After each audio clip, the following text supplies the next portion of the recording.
Let's talk about something that might sound a bit scary, but doesn't always have to be. Negative equity. I know, just hearing that phrase can leave an unsettling feeling, but stick with me because understanding what it is, why it happens, and what you can actually do about it can really help if you're worried. First up, what even is equity? Well, basically, it's the difference between what your property's worth and what you still owe on your mortgage. So if you bought a place for £100,000, put down a small deposit, borrowed £90,000, and now that property's worth £150,000, great news. You've got £60,000 of equity. But negative equity, that's when the maths flips the other way around. Say your property is now worth less than the mortgage you still owe. Now, let's say you end up in negative equity. What does that actually mean for you? Well, if you're not planning to sell anytime soon, it might not really change anything. If you're on a fixed mortgage, just riding out the dip could be your best move.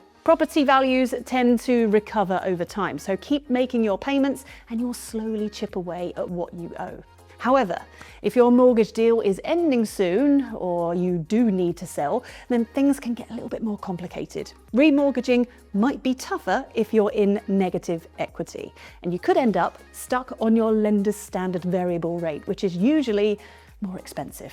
Selling a house with negative equity is tricky, but not always impossible. You need to speak to your lender and in most cases, find a way to pay the difference between the sale price and what you owe.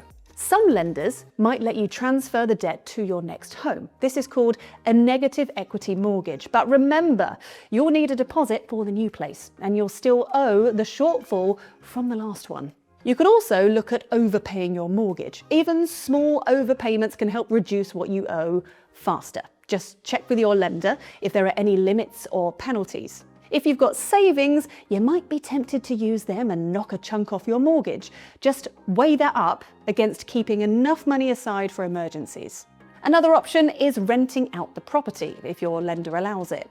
The rental income might cover your mortgage and help you avoid selling at a loss. You could even move into a cheaper rental temporarily and wait for the market to recover.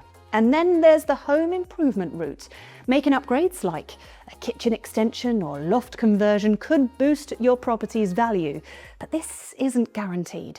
And you just need to be careful not to overspend, especially if you're already in a tight spot.